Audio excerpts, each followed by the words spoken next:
Well, there's different levels of depression. I mean, for people if you want to get like technical and clinical about it, there's different levels. Like you can feel depressing feelings, and it's like a moment. It's like you can be in a moment, but like clinical depression is something that you actually can't get out of, and you need to be you need to see a doctor. You have to get medicated for it. You need to go to therapy. There's like things that you need to do in order to get out of it, or else you won't, and you're just in it. And it's like it literally. It's not like, oh man, like I kind of like that, I'm just bummed. It's like, I don't want to do anything, and I don't feel like doing anything, and I don't like anything. Like there's no sunshine. It's not like, it's not even like I'm gonna kill myself. It's just like, I'm just gonna go over here and I'm not gonna eat anything, I'm not gonna drink anything, I'm just gonna lay here, I'm not gonna talk to anybody, I'm just gonna do that until I die. That's what depression's like. Me, I've always kind of dealt with that my whole life, I've always had these kind of this depressive side, and I think that's something I've never liked, but I've also never liked being anything. I don't like being I want to be happy, but when I'm in it, I try to get out of it. I don't like being sad. When I'm in it, I want to get out of it. I've never been comfortable just being. Like, and once I realized that, like, I just want to be able to feel the full spectrum of life, all the good stuff and the bad stuff, and be okay with it.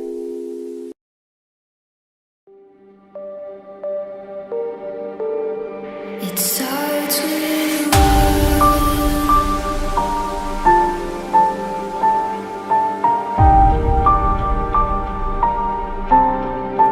all I know.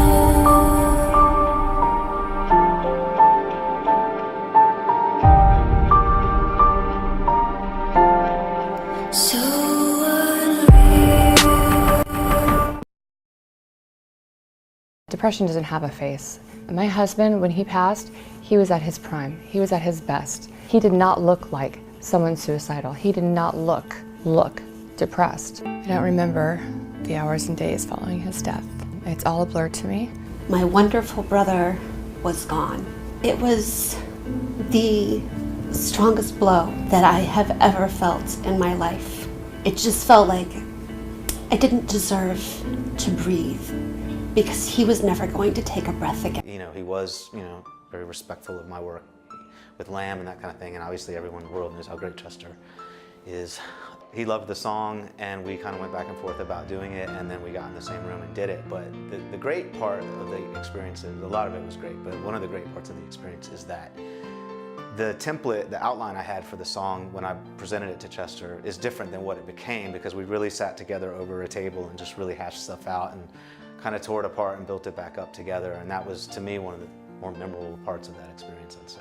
Chester was his music as much as he was everything else. He was his song, he was his poems, that was his escape. He poured out every emotion on that stage, and he used the same microphone for 9 years on stage, and I have that at the house. My children are allowed to talk into it when they need to feel close to their dad. When you touch the microphone, you hold it, you can feel that. He was so excited about the new album. He'd shared some songs with us, just seemed so full of life. In terms of what he was excited about, I think he just genuinely really liked the song. I think that's why he was there, is because he really liked that song.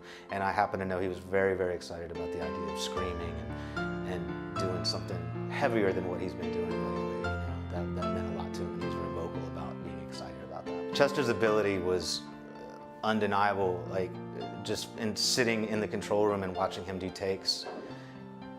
It's just, it seemed, I'm not gonna say it was effortless, because I'm sure it's not, but it seemed that way, and you could just ask him to do something, change a little pitch thing or something like that, and he'd just drill it every time. It was pretty remarkable to watch. He had struggled with suicide ideation for years, even before we met, and I knew about that. However, when he left us, it was completely unexpected.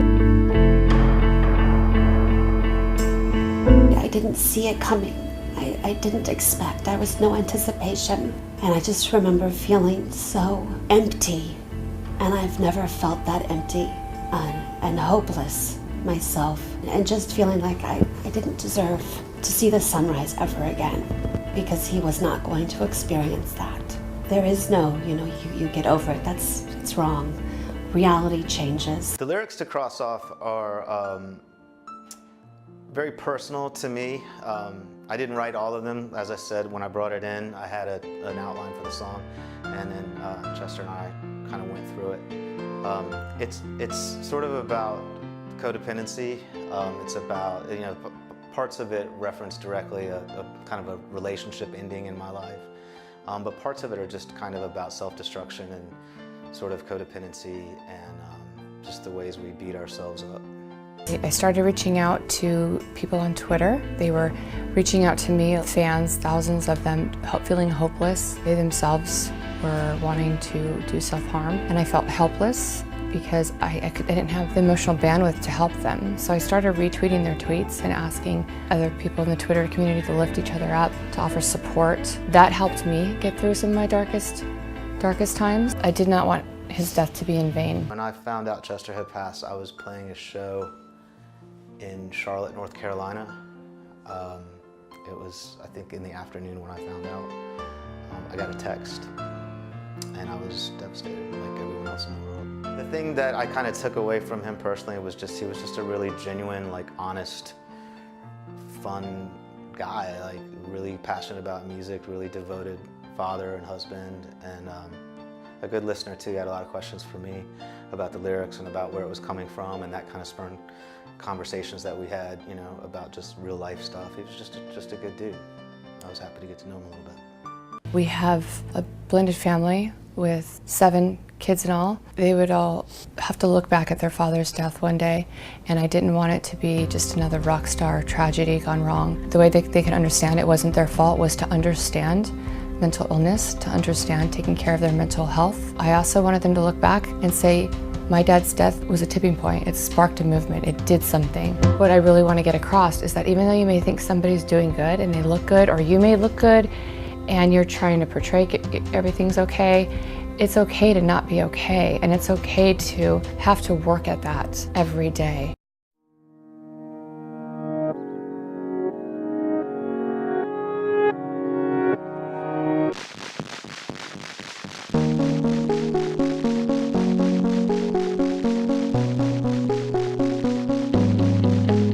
I break down, fear is sinking in, the cold comes racing through my skin, searching for a way to get to you through the storm.